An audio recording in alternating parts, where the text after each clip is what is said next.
Get it when I get back.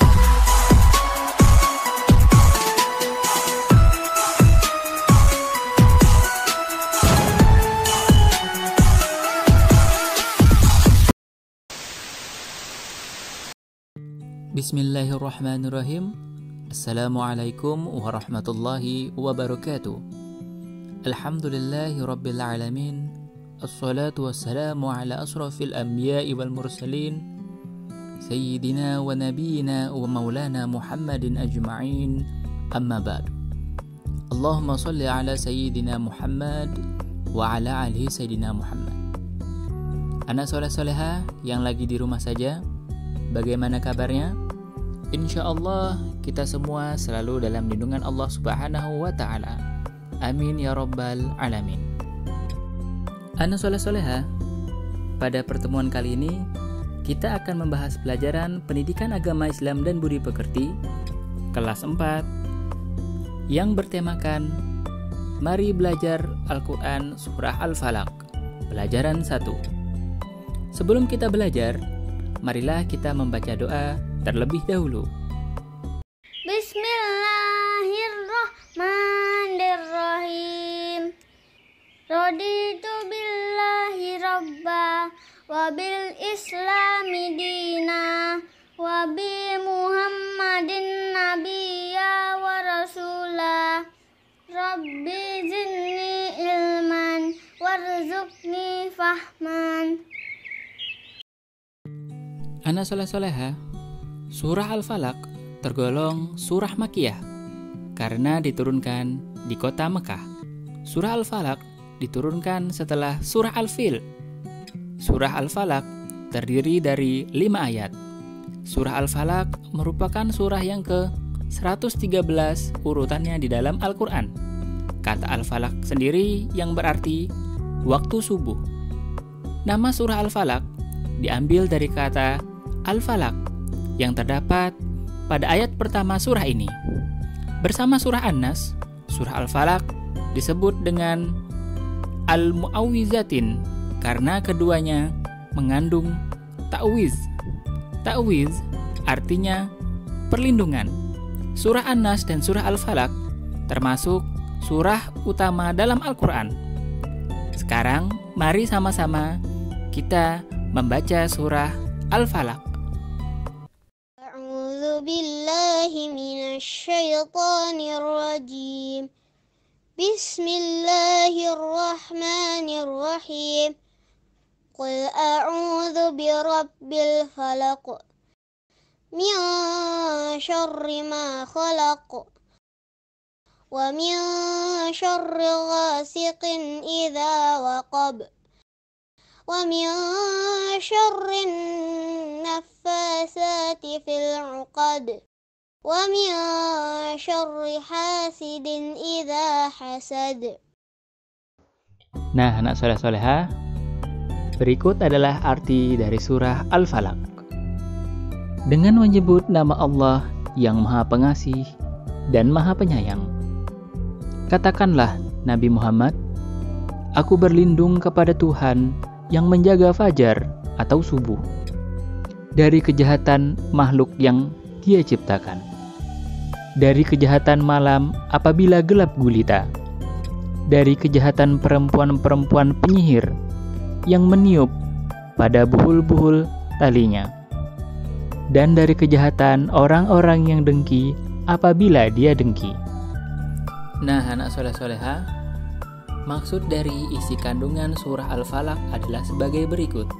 Yang pertama, katakanlah, aku berlindung kepada Tuhan yang menguasai subuh atau fajar. Ayat ini memerintahkan agar kita berlindung kepada Allah Subhanahu wa Ta'ala yang menguasai waktu subuh. Mengapa waktu subuh? Karena ternyata pada waktu subuh itu sering digunakan oleh orang-orang jahat untuk melakukan kejahatan. Bahkan setan pun sangat kuat godaannya. Misalnya, kalau kita malas bangun untuk sholat subuh, itu tandanya setan sudah menggoda kita. Setan sangat senang dengan orang-orang yang malas. Apalagi kita mau jadi teman setan. Tentu saja tidak mau kan? Dan yang kedua, dari kejahatan makhluk yang Dia ciptakan. Setiap makhluk pasti memiliki sifat yang positif atau yang baik dan sifat yang negatif atau yang jelek. Oleh karena itu, seharusnya kita berlindung kepada Allah agar terhindar dari hal-hal yang jelek. Misalnya, berlindung dari kejahatan orang-orang yang benci, orang-orang yang sedang marah, termasuk juga berlindung dari siksa api neraka. Yang ketiga, dan dari kejahatan malam apabila telah gelap gulita. Malam hari harus kita gunakan untuk beristirahat, sebab malam yang gelap gulita kadang membawa dampak yang tidak baik bagi manusia. Contohnya, misalnya angin malam yang dingin ternyata bisa mendatangkan penyakit. Binatang malam banyak yang berkeliaran, dan setan-setan sudah meluncurkan godaannya kepada manusia. Yang keempat, dan dari kejahatan perempuan-perempuan penyihir yang meniup pada buhul-buhul talinya. Maksudnya adalah, sihir adalah amalan jahat untuk merugikan orang lain. Misalnya, tenung atau santet. Tenung atau santet ini merupakan cara untuk menyengsarakan orang lain. Caranya dengan mengirim benda yang diikat dan dihembuskan lewat kekuatan setan atau jin. Bahkan ternyata pada masa Nabi Muhammad SAW ada beberapa wanita yang menjadi tukang sihir. Cara yang mereka lakukan adalah dengan mengikat tali tambang. Dan yang kelima adalah, dan dari kejahatan orang yang dengki apabila dia dengki. Maksudnya, orang yang dengki atau hasad adalah orang yang tidak senang melihat orang lain memperoleh kesenangan.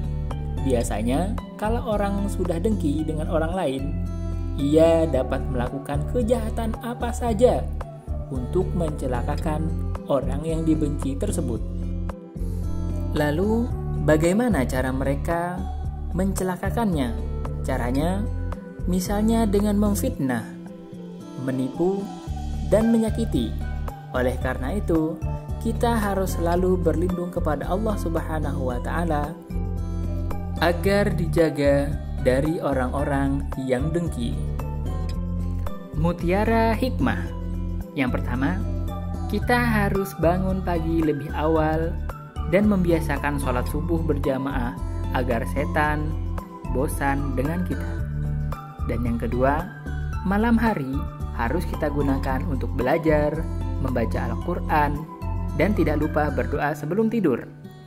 Dan yang ketiga, kita tidak boleh menyakiti orang lain, memutus persahabatan, dan memiliki sifat dengki, karena hal ini akan merugikan diri kita sendiri.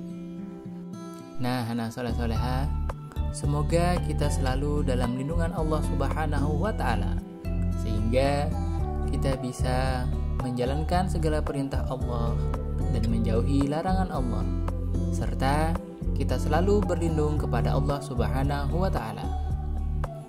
Demikian pelajaran kali ini. Insya Allah kita akan bertemu di pelajaran selanjutnya. Wabillahi taufiq wal hidayah. Wassalamualaikum warahmatullahi wabarakatuh.